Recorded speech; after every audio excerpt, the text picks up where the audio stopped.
আসসালামু আলাইকুম। আমি মনিরা হক ফ্রান্স থেকে, আর আপনাদের স্বাগতম স্বপ্নকথা প্যারিস চ্যানেলে। আজকের রেসিপি সিট রুটি, সিট পিঠা, হাত ঝাড়া পিঠা, যে যেটাই বলেন না কেন, জিনিস কিন্তু সেই একটাই। দোকানে কেনা চালের গুঁড়ো দিয়ে খুব সহজেই শীতের সকালের ঝটপট নাস্তা তৈরি করতে পারেন, এমন পদ্ধতি নিয়ে এলাম। তাহলে চলে যাই মূল রেসিপিতে। একটি মাঝারি সাইজের বাটি নিয়ে নিলাম। এর মধ্যে দিয়ে দিব 2 কাপ চালের গুঁড়ো, আর এই চালের গুঁড়ো কিনে আনা।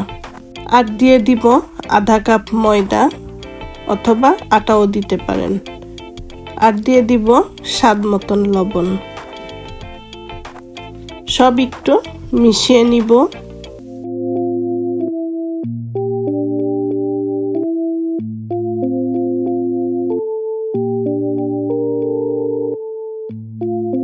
এরপর হালকা কুসুম গরম পানি দিয়ে গুলে নিব। একটু একটু করে পানি দিব আর গোলাবো। একবারে বেশি পানি দিতে যাবেন না, একটু একটু করে পানি দিয়ে তারপরে এটা গুলে নিতে হবে। আর একটু বেশি সময় ধরে এটা গুলাতে হবে, যেহেতু এই চালের গুঁড়োটা কেনা, তাই একটু বেশি সময় নিয়ে এটা নেড়ে চেড়ে ভালো করে গুলিয়ে নিতে হবে।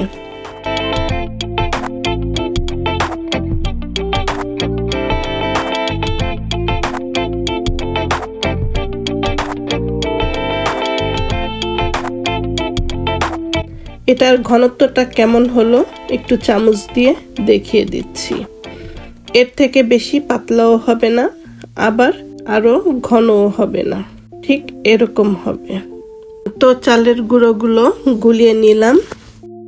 এবার আমি একটি প্লাস্টিকের বোতল নিয়ে নিলাম, আর এটার মুখে ছোট্ট একটি ছিদ্র আছে।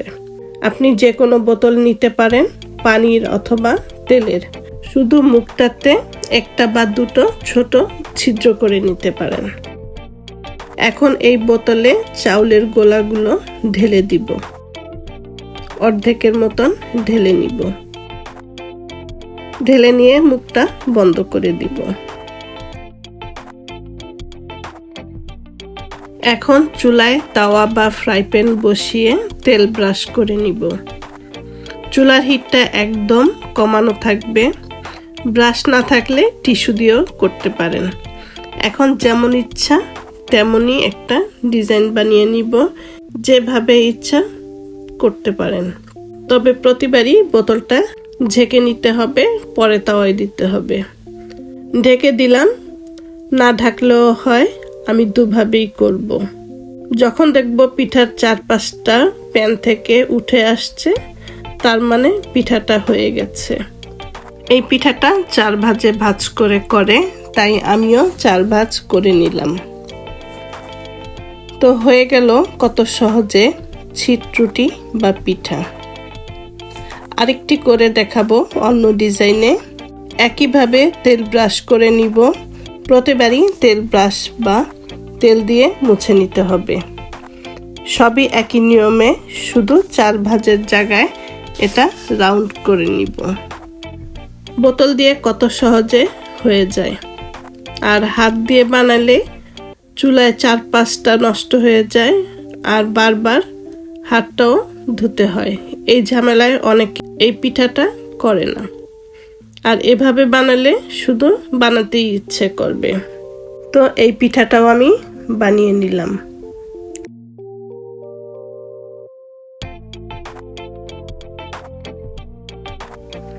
বাকি যে অর্ধেক চালের গুঁড়োটা রেখেছিলাম, এর মধ্যে একটু ফুড কালার দিয়ে দিব। যে কোনো কালার দিয়ে করতে পারেন। এবার ভালো করে মিশিয়ে নিব। সব সময় তো সাদা সিট রুটি খাওয়া হয়, সাদার সাথে যদি এবার একটু কালারফুল হয় তাহলে দেখতে কিন্তু বেশ হয়।